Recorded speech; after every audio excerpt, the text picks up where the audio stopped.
we did an episode about one of our characters thinking about getting an adult circumcision. The episode was fine, but it wasn't as funny as the standards notes I got. As discussed at the table, in this episode, we are dealing with a tonnage issue with regard to sexual suggestive materials. It is essential to reduce and or modify for the significant number of uses of penis. And then they list, such as your thingy, page 2, covered wagon and unit, page 3, Covered wagon. hooded cobra, page 21. Welcome, MythFits.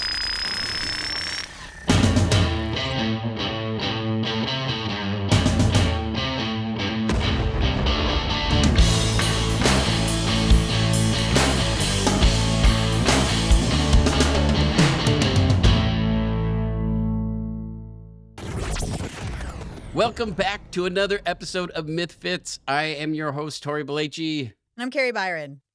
You guys, thank you so much for coming back. We are feeling the love.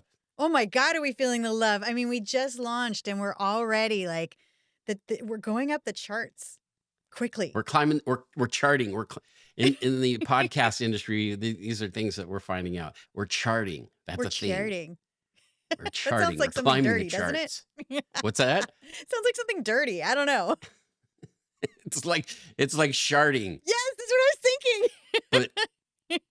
but different. But better, but like way better. Well, the big launch was huge. That was you went to New York. How was that? Okay. So, I mean, last weekend, it was really just kind of, last minute because I heard we were going to have a billboard in Times Square. And I had this moment where I realized, like, you and I are never on the billboards. Like, it was always Jamie and Adam. This is like our first That's a good point. big Yeah. billboard advertisement, something where it's like you and me. And Right. so I was like, I'm going to New York. So I just like last minute, I ran off to New York. I got a cute little apartment in Brooklyn. I went out. I went and saw the billboard in Times Square, which I'm not gonna lie. giddy. I was a little jealous. I was like watching your Instagram posts, and I was like, like I wanted to be there so bad. Like it would have been so much fun to both be in Times Square in front of the billboard, but I couldn't make it. Sorry. I know. I was FaceTiming you and I could see how happy you were, but I kept putting the phone down as if like you were standing next to me so that I could see the billboard. And I realized you were just like looking at the sky and maybe, I don't know, the naked cowboy that was running past. And I'm like, oh, wait, Tory, look at the billboard. It was really, really fun. And then, of course. Well, there was one point when you had your phone up and there was a guy standing directly underneath the billboard and he was like looking down at his phone. And I'm like, look up, turn around, dude. Look right there. Look, Yeah, pay right there. attention. And then after that, of course, I went and paint the town red. I had like a cocktail in every neighborhood. I was just all over the place. I sat down in front of Madison Square and ate a hot dog. Like I just went as New York as possible. Man. I was out. I was having so much fun for just like, that quick little turn and burn trip so I could come back here to you. I know. I was very, very sad that I So when couldn't did you make it. come? You should have come. Because I couldn't find a babysitter. I know this is all very boring to people who don't have kids. It used to be boring to me where it was like a babysitter. The fact that I'm even talking about finding a babysitter, it was never on my radar. Now it's like a babysitter is probably one of the most important peoples in our lives because it's like it gives us a chance to have a life. So yeah, we couldn't get a babysitter. And so I was stuck at home watching the little one and being jealous watching you tear up New York. Okay, we have role reversed because during MythBusters, which I think was a better time to like be single, wild, and free because we had just like enough fame for like free drinks and like having a little bit more fun going out, like awesome. But like now it's you. You're stuck at home. It's a completely reversal of roles. Maybe you need to train that little dog to be like a nanny dog. Like well, you know what I was it Peter thinking? Pan had the nanny was a dog? Yeah. My dog is terrified. Like he fears for his life when he's around my kid. But you know what I was thinking? I've been watching all these videos about these new humanoid robots that are coming out. Yeah. And they're doing all these tasks. And I was like, what if I were to like project my face onto the face of the robot, maybe dress it up to look kind of like me, maybe give him like a wig so that it kind of looks like me. And then I have a recording on there to be able to babysit for my kid. And like I could You check in on her, make sure she's not lighting the house on fire, make sure she's not killing the dog. What wait, do you killing the think? dog. Yeah. My kid she's nuts. Okay, wait. You don't want like a nanny bot like Rosie from the Jetsons. You want a Tory bot, like a representation. Isn't that a little too uncanny valley? Like just like a little too creepy, like because it's not you. I mean, I feel like she's at the age right now where she probably would be a little concerned, but once I started talking and she saw my face, I think she'd be like, "Oh, that's Daddy. I Cool. mean, that has We're to be a good." really realistic robot. I mean, it would have to have a little more nuance than just I am Tory. No, it would be my face. Like it would be a recording on the robot's face. So, it would be basically looking at a screen and I could be there and I could talk to her and we communicate. So it'd be like FaceTiming, but instead of holding it in your hand, you have it on the robot's face. I think this is a It's huge terrifying. moneymaker. No, this I think is it's a big moneymaker. terrifying. I don't Just think you the wait. technology is quite there yet because of all the videos I've seen. They're still like a little like a little creepy. Like you can see like the dead-eyed. I feel like you're gonna creep out your kid. Or Like I could just take my iPad and tape it to the robot's head. like How's Modern that? Family. Oh, Like yeah. like Phil Totally. from Yeah, Modern Family when it was like totally. well, ironically, our guest today is the producer of Modern Family, so we can ask him about that later. Yeah. It's since we've launched talking about old episodes of MythBusters, it's like gotten me thinking about the old days when we started. And I'm just curious, like when you started MythBusters, did you want to be in front of the camera? Oh, you know this. I was not ready for this. This was trial by fire. I grew up, I was super duper shy and I didn't know how to talk to a camera. I just wanted to like do special effects, be behind the scenes, build cool stuff. I basically like wanted to be you when I grew up. I wanted to like work at ILM and That's work on weird. Star Wars. And like I wanted to do what you did. Like I did Yeah. not think I was going to be on camera. You didn't either. I did not want to be on camera. You were good though. I remember like from the get-go, when they hired us onto MythBusters, they told us, "Don't worry, you're not going to have to talk to the camera. You're going to be background builders, and occasionally they might ask you, 'What are you doing?' I'm screwing this thing into the wall." Like explaining exactly what we were doing. But don't worry, you don't have to host. Jamie and Adam are going to be the hosts. It was like, great, Right. that I can handle. I know how to build stuff. I don't I don't know how to be a person on television. And then it was like a few weeks into it, and they're like, "This isn't working. We're actually going slower. It's taking us longer. So what we're going to do is we're going to have Jamie and Adam be one team, and then you guys become another team.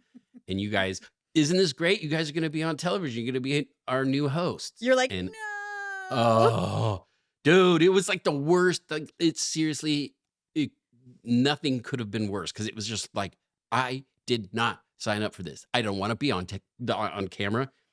Oh, In my God. brain, I was like, it felt like a home movie. And I'd always had a camera and pulled that around for like home movies. And I just was Mhm. like, this is on some weird cable channel like that plays animal documentaries. Nobody's gonna see this. So there was like Yeah, not a lot of pressure at first because I just figured nobody'd see it. Like whatever. It was I think right. I got more nervous as the show got more popular. And then all of a sudden I was like, oh my God, I look weird. And why am I doing that with my face? And where did I just don't know where to put my Totally. hands. Like, what is That this? that was the other thing. You're like faced.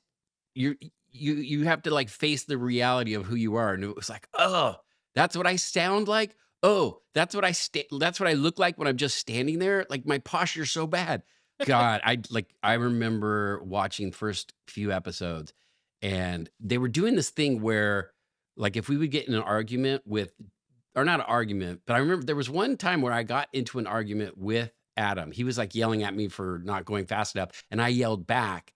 And then when they cut the episode together, they didn't show the part where he yelled at me. So it looked like I was just a jerk. Like I was just being a complete, Sabotage. yeah.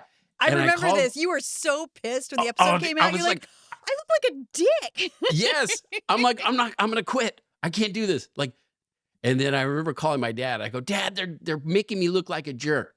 And my dad's all, well, Tori, you are a jerk. And I was like, Dad, what are you talking about? Like, that doesn't help. And he was like, look, you're sarcastic. You make, you're cracking jokes. You're always being, you're a little bit of a jerk. And I was like, way to put me in my place, Dad. Yeah, way to ground you. I mean, Yeah. making TV it's so weird. And making TV back then, it was kind of like, it was very different what we were doing. Like making reality television, I have a feeling is very different than making scripted television. You know, it's Yeah. dirty, it's in the moment. I bet there's a lot more editing involved because like we don't know what we're saying and sometimes we're really bad at it. So I'm imagining that when you make scripted television, maybe it's a little bit easier. Like maybe it's a little more predictable. Yeah, completely. Because I mean, it's all scripted. It's all scheduled out, right? You're trying to make your days. For MythBusters, I remember in the very beginning, they would film us constantly. Do you remember? They Oh would just be yeah. rolling all day, even if we weren't doing anything interesting. And then we got notes from editorial and they're like, can you guys stop filming everything? Because we have to go through and screen. We have to view every single tape to find what is usable. For every So hour that just, you're working is an hour that they're watching. That must have been yes, excruciating. yes. Are you still pitching shows? Because like I still Yeah. every now and then I want like another MythBuster show, and I know that you and I have pitched a lot of shows together. Like, are you pitching shows yourself right now? Not now, but like back like in the 90s, I was working for Lucasfilm and me and a buddy were like super nerds. And so we were like, let's come up with a TV show that we can pitch to the science fiction show. So Sci-Fi Channel was an independent network at the time. They hadn't been bought by Universal yet. And so they would mostly show old science fiction movies. And we were just like, let's see if we can come up with a late night show for them. And so the concept was it was an alien late night talk show. And so we would beam guests onto the show and then do the interview and then beam them back. And so we had this whole concept. So we go into the Science Channel, we pitch the idea, and they're like, okay, we need to see this character come to life. So we did this like sizzle reel. So we went, made this actor up, Steve Kahila, hilarious guy. You should check him out. He's like been in a million movies and TV shows. He came up, we put him in makeup, and we just did this like really quick improv with him to show sci-fi what the concept would look like. And I want to show you that clip. You have a clip? It's Tony Argon, the best love talk show host in the universe. Now from his Martian lounge, Tony Argon. Oh, so you've got an alien host. Yeah. So he was supposed to be like this crooner, like Dean Martin, but he's an alien. Oh my gosh, this is hilarious. Welcome to Tony Argon Show. So it's anyway, fully so- like the so we- Tonight Show, but like it's aliens. Yes. Why didn't So- they buy this? This is Well, so funny. So listen to what happened. This is what sucks. And it's like, it bums me out so hard. So like the amount of work it took, we had to like do his makeup, create these, we shot everything on green screen, shot miniatures, did all these comps. I mean, it was like a ton of work to get that little clip. It's So we great. go back. I Thank- want to watch that show.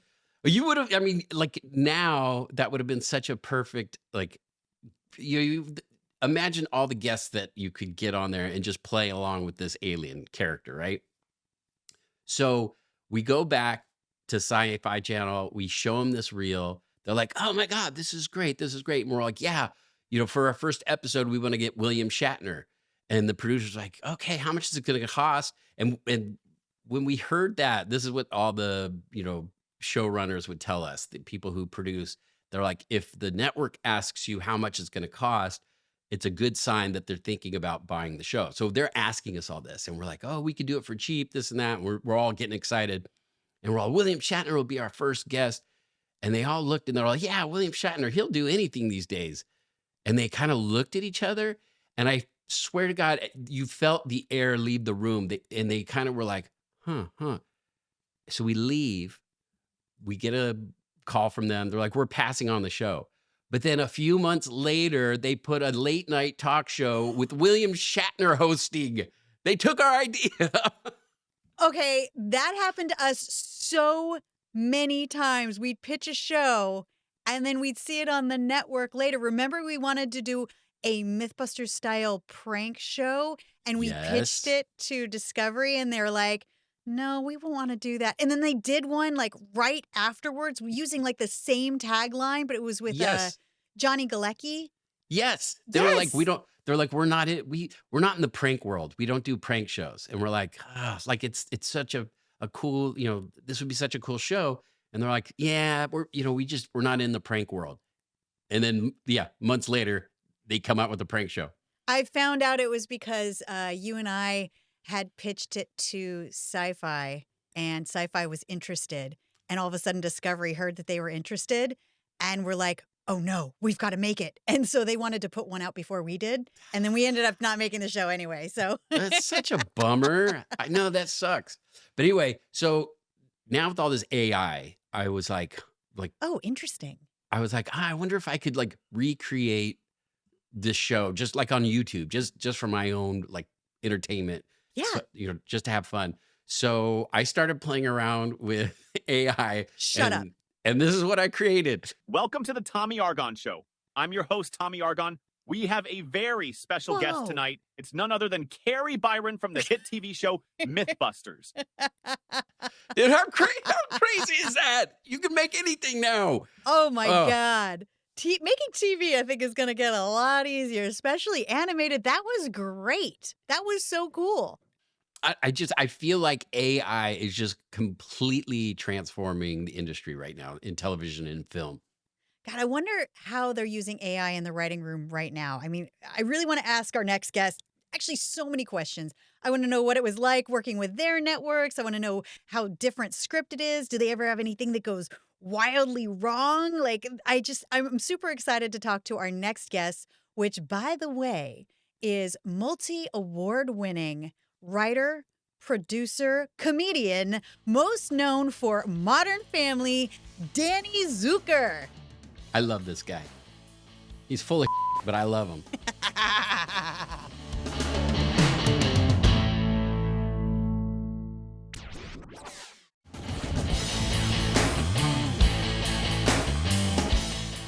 One of the things that was so funny is that the younger generation of my family they don't think I'm famous until Kari, you're on television. They're not impressed with my show, but my nephew is currently binge watching Modern Family, and they have referenced MythBusters and Pumpkin Chunkin a couple times, and he's like, "Whoa!" All of a sudden, it's like Aunt Kari's cool. Wow, she's famous because another show talked about her. They did an entire episode of Pumpkin Chunkin, and that's when I realized that the writers on that show are MythBuster fans.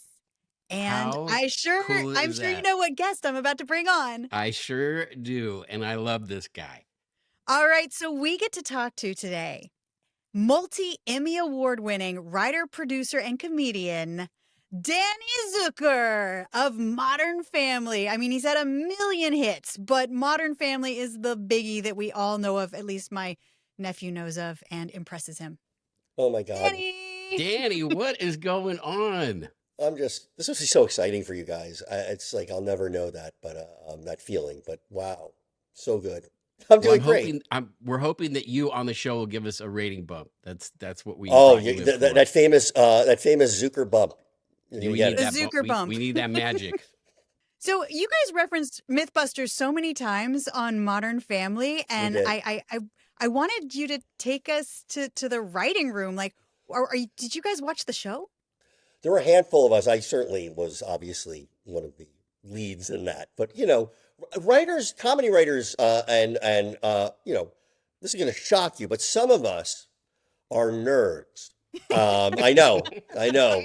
You thought we were all like triathletes and womenizers and studs. Yeah. But some of us have like a little secret nerd thing. And so, so there were a handful of us that watched the show pretty regularly. I one of the writers on the show, Brad Walsh and I would frequently talk about it. And also the fact that like MythBusters came on right around the time that my first kids were born.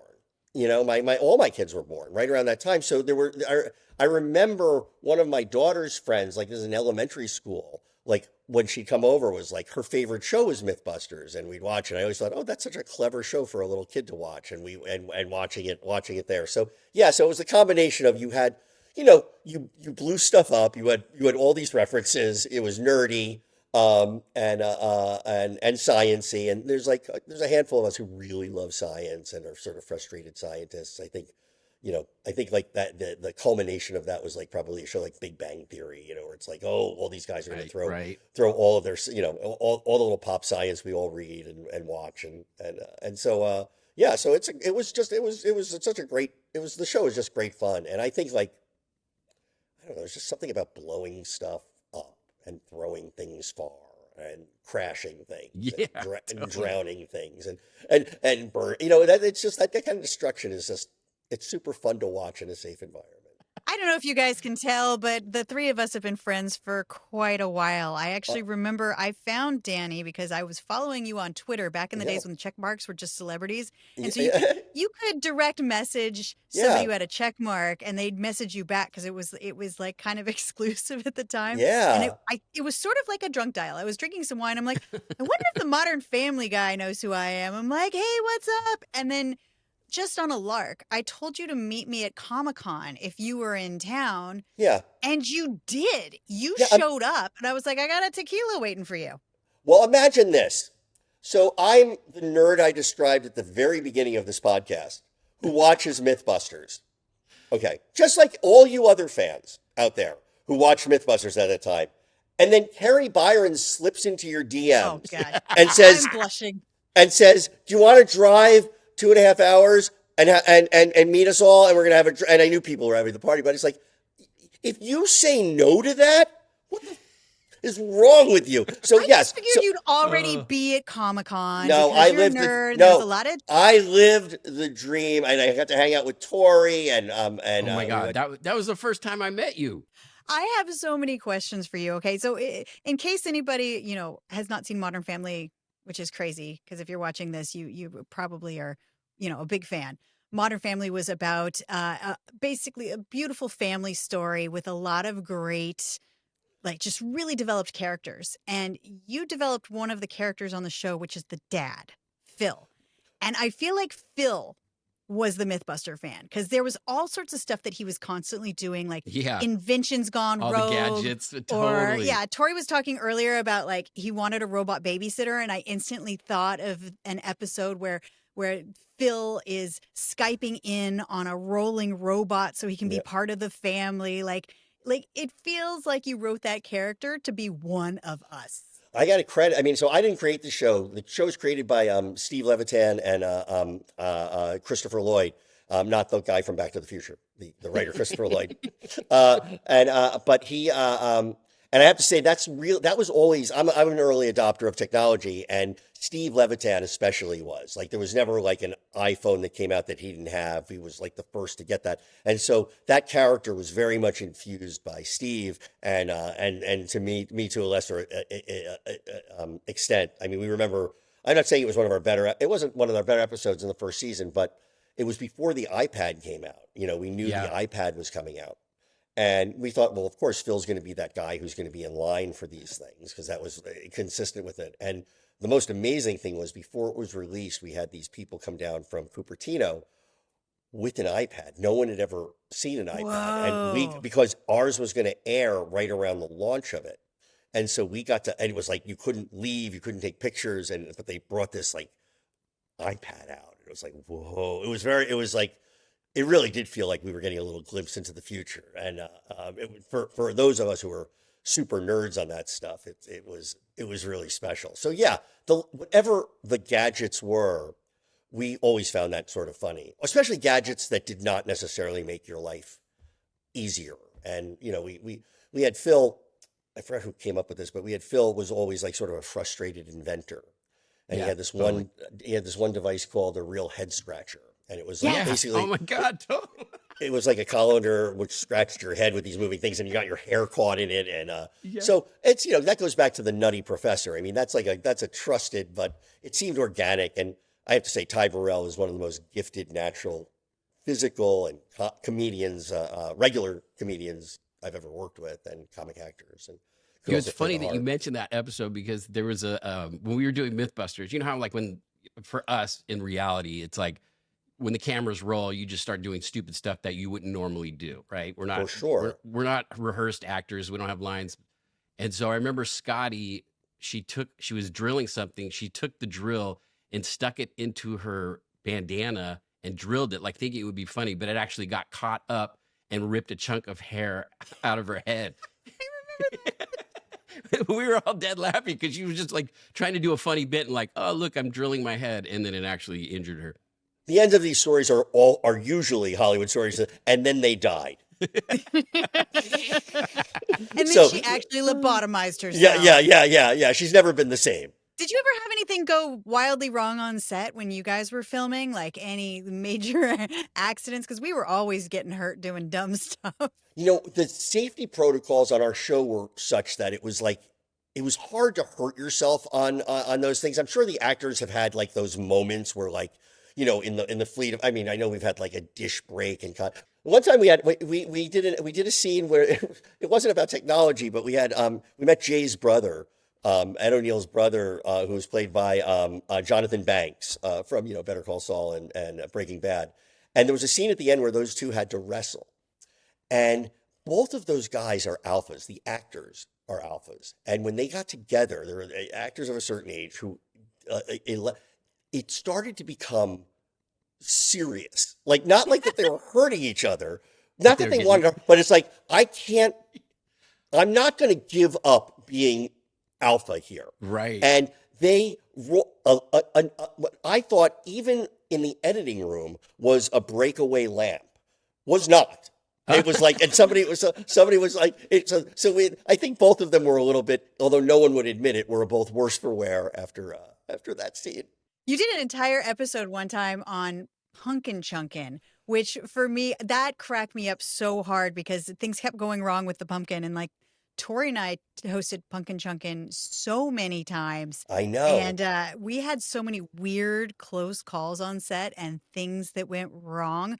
But the funniest one was when we were on Fox News. We were trying to like promote the show, and we were letting their hosts do like a pumpkin chunk out, like it was outside in front, we're in New York, like the whole city's watching, and they actually chunked part of the pumpkin into one of their cameramen. We're like on the streets of New York, and these guys are flinging, like they set up this big giant, trebuchet or something to launch these pumpkins, and these guys are they're launching pumpkins on the streets of New York, and they're like kind of closing off traffic, but these things are going into the like over. Oh my God. And we were not smacking into their consulted on cameramen. this. We could have told them this was just a terrible idea and this is super dangerous. And they're like, no, we saw you guys do it on TV. It was like nuts. I'm starting to think Fox News might be reckless. It's terrifying. I was amazed that you guys never, I mean, I know you've told me some stories, but it's like, I'm sure there's several bullets you most literally dodged in various cases. Okay. So when Science Channel, I'm sure you were watching all this stuff because you definitely were nerding out on all the same stuff we were nerding out on. Yeah. Science Channel was trying this like experiment where they wanted to do sci sports. So it was like, what I are remember nerd this. sports? So like we obviously had Pumpkin Chunkin, which like Tori and I have a million stories of close calls, but they also wanted to do large and dangerous rocket ships. I remember that. You remember that one? Yeah. Tori had a show called Flying Anvils. Did you ever see that one? I didn't. How did I miss Flying Anvils? I mean, Everybody watched that show. I'm the target demo for that. So Tori has my very favorite story of something going Oh God, horribly wrong on set. We What were happened? in the middle of Missouri, and it was like during the summer, and they have this big event at this fair where they take 200-pound anvils and they like drill out a hole, fill it with a pound of black powder, and then they put another 200-pound anvil on top and then they light a fuse, and these things explode, and it launches these things, like 300 feet into the air. I mean, it's nuts how high these things are going, and you're just like looking up, going, "Is this thing gonna crash on our heads?" And so the way they would judge the competition is how high, so like the hang time. So they would time it from the time the blast goes. And then Anvil by the hang time- time. It's an anvil. It's an anvil hang time. And Oh so my then God. how far from the launch anvil they would measure. So the closer you are, that meant that you made it very level and it was like a good shot. So anyway, so we're doing this all day, and you just start getting used to the fact that there's, these 200-pound hunks of steel flying over your head. But so they get to this one guy, they called him the Colonel. He had this black top hat, these horn-rimmed glasses, and he was like smoking his cigar, and he was like, "This is my 350th shot," or whatever. And so we're like all on him with the cameras. We're like, "Okay, this is the Colonel. He's about to go for his, record-breaking shot," whatever. He lights the fuse, and all of a sudden it explodes. And Just we're while all he's just there? sitting there. And there's this big white cloud, and we're like, "Oh my God, we just killed the Colonel." And we got it on camera. And so the smoke clears, and I swear he looked like a cartoon character, where like his hair was all shot back like this. His face was black from the soot, and where his glasses were, they came off, and he had like these clear spots. And did And so the we're like, "Oh my Roadrunner? Did the God." Roadrunner just run by him at that point? Seriously. Exactly. It was a total Acme moment. Oh And my so, God! so we're like, "Oh my God, and then the cameraman's all, "It's over here, it's over here." And we're like, what are you talking about? We look down, he had blown his thumb off, and they're like, "The thumb, it's over here." And it was like the most terrifying moment I've ever experienced on camera. And they're like, "Okay, wrap him up." And he's like, they're putting him on a gurney, and the helivac came in. He's giving the no thumbs up, like he's okay. Oh my God! With Okay. with the wrapper. He's like a bloody stump, and he's giving us the no thumbs up. And so they all look The at me, no and they're like, "Oh, well, you're on MythBusters. You must see this kind of stuff all the time." And I'm like, "Dude, we have safety protocols. Like, No, I've look, never seen I'm anything fine. this gnarly in my life." I knew it That's- was bad because Tory called me from set and he was whispering. He's like, "Dude, like, I have to, there's ambulances."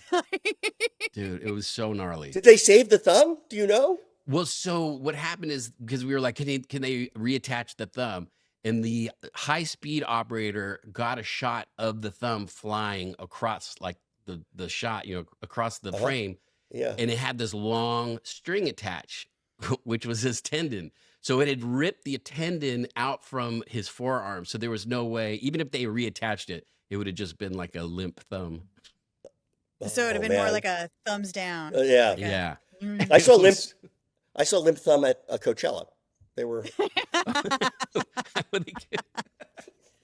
I mean, it was pretty glory days when we were both on the air back then. I mean, It it was was. like, I felt like when we started Discovery Channel and like History Channel, and everybody was kind of taking a chance on new material in a new way, because it was like you had the main networks with all of the like main sitcoms, then you had a Yeah. handful of cable networks, and like so we still had a pretty small sample size to work from here. Like Yeah. MythBusters, Dirty Jobs, Deadliest Catch, they were all coming on at the same time. But like now, streaming and the internet, and Yeah. there's just such a glut of entertainment Yeah. that it's hard to capture an audience enough so that like you want to concentrate a big budget on a show. Like MythBusters wouldn't be made today, even though MythBusters back then Right. was so budget. Our Yeah. explosions were free. We Except weren't really paid that second-tier well. hosts made about the same money as the actors on your shows. That was the good part, is we got paid like we were. No, same. I union. mean, I feel like my generation, we got to take, we got in at the last cash grab, Right. in comedies too. But I mean, I think it's still there. But yeah, it's tricky. I mean, it's tricky to shoot here and that, and I think the AI thing is a really interesting, discussion to have, because I think we're at a point with AI that AI can replace that. You remember I was talking about mediocre writing before, like Yeah. that mid-level thing? I mean, Right. it can replace that. I mean, Right. there's plenty of things. If I want to write the banter on,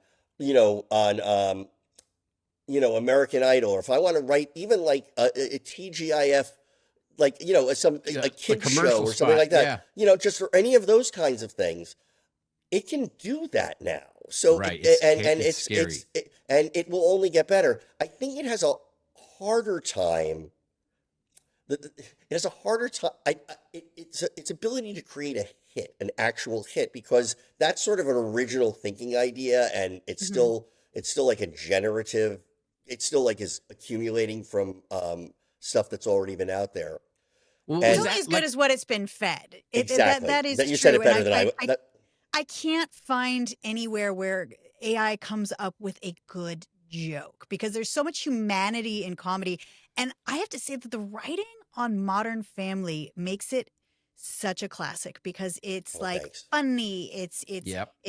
like provokes big emotions. Like I feel tears and I feel love and I feel there's so much to it that I don't think that AI is going to be able to do that. But I've seen some really good posts on the internet lately where they kind of like take a freeze frame of a television show and they're like, look out in the audience. Like some of those extras in the background, there's only like one or two humans and the rest are like these weird morphy background people who are just not real. That's huge. I mean, that kind of stuff is absolutely huge. You're right. And thanks for saying that about Modern Family. Those are the things we really loved when we could sort of sneak in emotion. Like it wasn't like we weren't leading with it. We never tried to do very special episodes. In fact, our favorite episodes were the ones where it seemed really silly, and then it's like, oh fuck, why am I caring about it? There was one. Yeah, totally. It's like it totally hits your heart. You're like, wait, it's not funny anymore. It's like really emotional. How did that make me feel? We had one that was called Bill Rubel wrote it, and we had, we all write them together. But he did such a great job and had some great moments in it. But it was called the Butler's Escape, and it was Luke wanted to quit doing magic, and it was just this big, like silly thing. This joke I had, but it was like there was a joke where it's like he wants to quit magic. His parents are yelling at him, and he's like, "I hate you guys!" And he throws down, and it's smoke, and then he's gone. And it's like, so it's this really silly show. But at the end, what you realize is that he's quitting magic because he's being picked on because it's considered like stupid at school. So it's that moment where you sort of stop doing things you like because other people are judging it. lame. It was something that Phil could relate to, and he seemed to have conquered. And it was like, oh, we all can care about that. It like actually got you. But it was like such a surprise because it seemed like the silliest story all the way through. And so when we could land those moments, boy, those were the ones we were all really proud of. But do you find that, like, especially with comedy where you have so many people policing what jokes are being said because it might be offensive, that you're dumbing down the comedy? Because, you see like Netflix or you see Amazon, they're coming out with like these kind of edgier comedies because they're not kind of beholden to, that judgment. Yeah, I mean, look, I think there's been a certain, the puritanical side of the media has always been there. In terms of like, but the censorship on network television was much worse back before we had the word cancel culture than it is now. So, because I don't think cancel culture is frankly a joke. I don't think I'm not a big proponent of it. Believer in it. So the people who are crying that they've been canceled seem to get $1 million deals, and it's like I'm only hearing that you're canceled because I see you on every fucking streaming service. Right. Damn, I can't be canceled. This show's. I know. I need to pick a minority group to pick on, and then get mad at them for being mad at me, and then I will. But I don't know. I think comedy. This is me pontificating. I think comedy works best when there are restrictions. Now, I don't always agree with them, and I mostly don't agree with them. But somehow, when you have to come up with a more clever way to say something, like if somebody says, like, you don't get this, we can't afford to do this thing. How are you going to make that happen now cheaply? And you can find that way. It's like somehow it works. It works better. And so when I can't say something, or I have to be a little bit more clever about it. I mean, honestly, think about like Seinfeld, that episode, The Contest, where who's going to stop. It would have been 30% less funny if that instead of saying master of my domain, they said masturbate. It's like it's funnier that they didn't say it. On Discovery Channel, we weren't allowed to say certain words more than a certain amount of times. Oh, so we got those. when we did the episode on farting, we couldn't say fart more than like once. So we had to come up with creative ways of saying flatulence or Chanel #2 or ham slam, like just a million different ways to say flatulence. And then we had another episode where we weren't allowed to say the word sperm more than once. So Okay. we kept calling it like genetic legacy. Like we got to make it so much funnier. I totally believe this. I have something great to show. So I did a show on the WB for 2 seasons called Off Center. Don't worry, you didn't see it, but it was a really fun, broad, dirty show. Like John Cho was in it, and there were a bunch of there were great people in it. But as we were getting closer to being canceled, we did an episode about one of our characters thinking about getting an adult circumcision, and Eugene Levy was playing his urologist, and the episode was fine, but it wasn't as funny as the standards notes I got, which were the memo on what I could and couldn't do in the episode is funnier than the episode. And I actually leaked it to the New York Post and it went out. And I actually, if I may read from it, can I stand up for 1 second? Please. It's worth it. I have a frame. Hold on. This is for an episode. This is from February 25th, 2002. And for Off-Center Script, it's for an episode called The Unkindest Cut. And this was the guy who wrote it, he actually framed this for Oh me. my God. So here's what we could go. As discussed at the table, in this episode, we are dealing with a tonnage issue with regard to sexual suggestive materials. It is essential to reduce and or modify for the significant number of uses of penis. And then they list page 4, 5, 7, 9, 18, 19, 21, 22, 23, 2 of them, 25, 38, 39, 2 of them. Also for foreskin, which is on page 8, 15, and 38, and testicles, page 20, as well as euphemisms for the same, such as your thingy, page 2, covered wagon and unit, page 3, Covered wagon. turtleneck, page 4, little fella, page 5, anteater, page 6, ditty, page 15, hooded cobra, page 21, cloaking device, and my pig is in my blanket, 28, the English package, page 35, home of the I am helmet, so impressed right now. I'm dead. I am so impressed. page 38, sheath and member.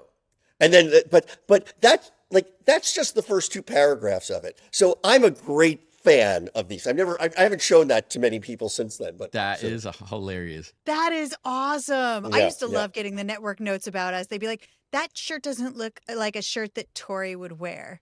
And Tory's like, this is my shirt. It's Oh. exactly what Tory would wear. I just want to jump back to AI and like ChatGPT and you guys had the big writer strike over that, right? That was like a big it was an issue in it, yeah, for sure. Right. It wasn't everything, but it was an issue for sure. Yeah. And so like how are you going to combat that? I don't know. I mean, it's always hard to combat.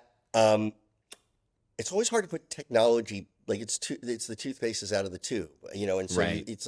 so you just sort of. I think you do have to figure out a way to declare it in some way. It has to be sort of a declarative. I think that there's a way to make. I mean, I'm not a tech guy, but I do think that there's a way to sort of.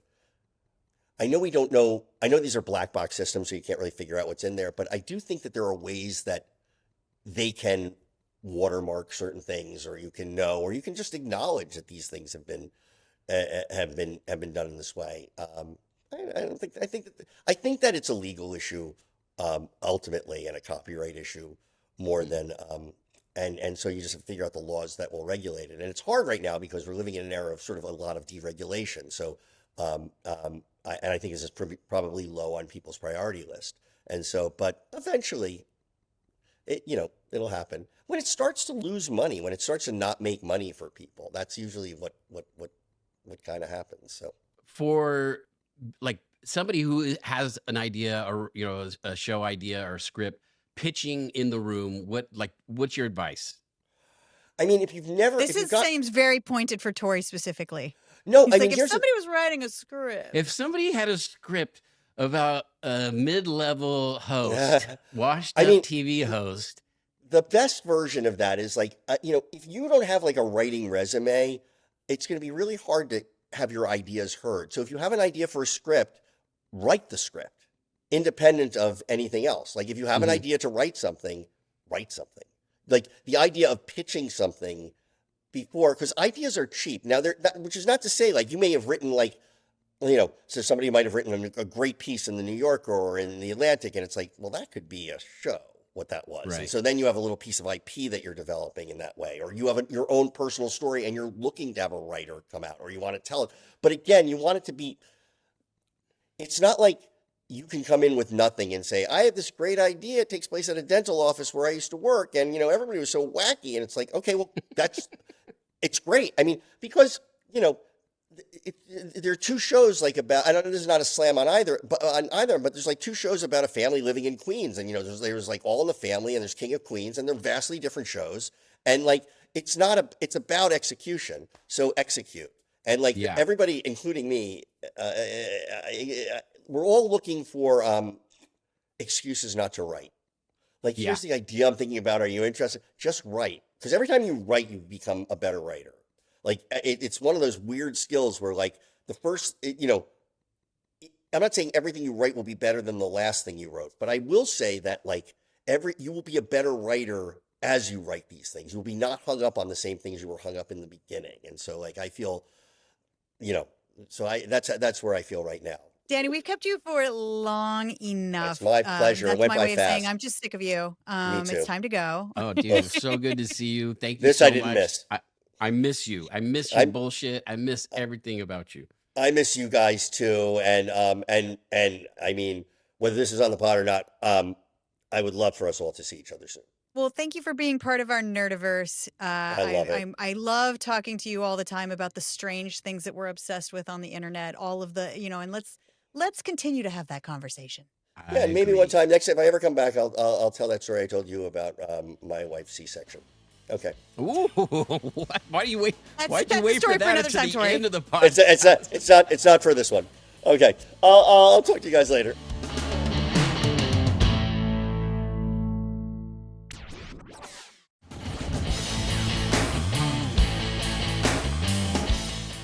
Oh my God, it was so fun to talk to Danny. I love how many weird friends we've made over the years by doing this show. The nerdiverse is strong. Dude, he's such a good guy. I miss that guy. It's funny, as we were talking Flying Anvils earlier. Yeah. And, we always in the show with audience questions so that we could talk to our island of MythFits. And I've got one here from Aaron, who is asking about a special that was called Flying Anvils. I remember that day and how much fun it was. So I'm so glad that you talked about it, because that was already one of the audience questions that we were going to talk about. Is that crazy? That was one of the most horrific moments in my career. We've had such a weird past and collection of stories, and it started long before MythBusters. Like, my dad always used to say that, like, I was a MythBuster in training from the time I was a kid, because I tried to push my sister 360 on a swing set. I was always using her as a crash test dummy for experiments. Like, I know your childhood stories because you and I have been hanging out for a long time, but it looks like one of our fans also wants to ask you a question about something that is one of my favorite stories you tell. Okay. So it says, I remember reading, this is Nicola, I remember reading somewhere that you DIY'd a flamethrower as a teenager. So, Tori, can you tell this story so everybody can feel really sorry for your parents? Oh, my God. So my parents were out of town and they left me alone, and that's a mistake right there. And you didn't have a robot babysitter? I didn't have a robot babysitter. See, this is a lesson. My parents: don't go out of town. Stay home. It's safer. So my dad had this airless. It was like a Binks car paint gun, and we were using it for different projects. And I thought to myself, I was like, oh, what if I fill it with gasoline and then put a little torch on the end? I can make a flamethrower. So I did it, and it worked amazingly. But as I was spraying back and forth, I like turned and I hit the side of the house, and the whole wall caught on fire. And I was like freaking out. So I dropped the spray can, ran, got the hose, sprayed it down, put the fire out. However, the house was now all covered in black soot. It was a stucco finish, but now the whole thing was just pure black. And I'm like, Dude, you're poor parents. Oh, You're poor dude, parents. do you like the fact that I didn't burn the house down was like, okay, we made it through that problem. Now, how am I going to get this wall clean? Because as soon as my dad comes home, he's going to know exactly what happened. So I'm spraying it, I'm scrubbing it with the detergents. Nothing is working. And then I'm like, I'm dead. But then I remembered we had just gotten the house painted like a year before. So there was leftover paint. So I went and rolled it, and you could not tell. It looked perfect, right? So I was like, crisis averted. You got away with it. Totally got away with it. This is like a teenage coming of age movie right here. But so then years later, we're on MythBusters, and we went on the Craig Ferguson Late Show, and I'm retelling this story. And my parents called me up the next day. They were like, you son of a saint, like you almost burned our house down. We had no idea for like 20 years, and they're finding out on television. So, dude, what a way to find out because you're talking on the Craig Ferguson show. Oh my God.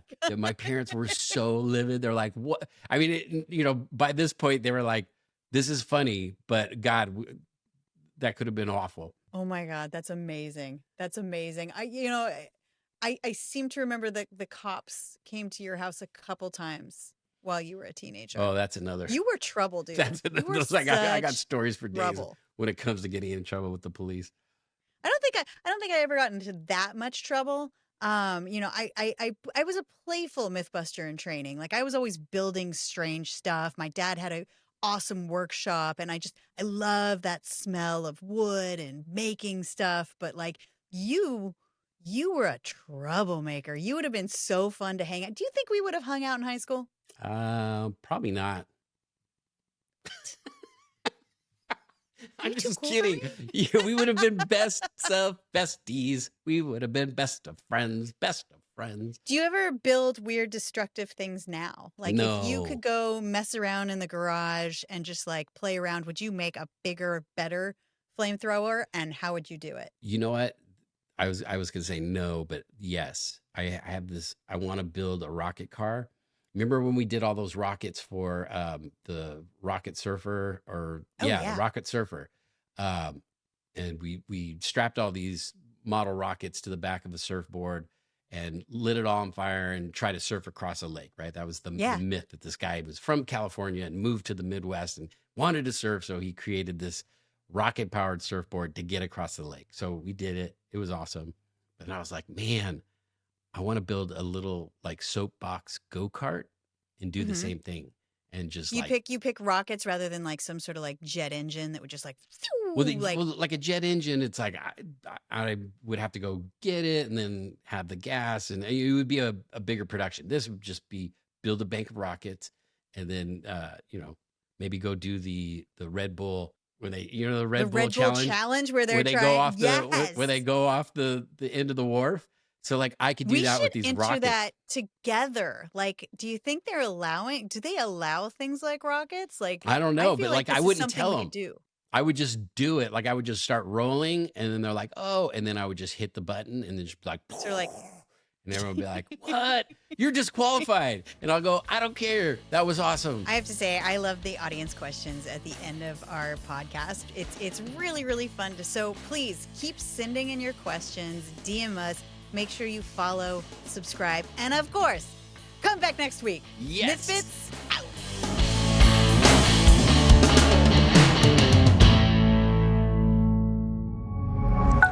Pioneer.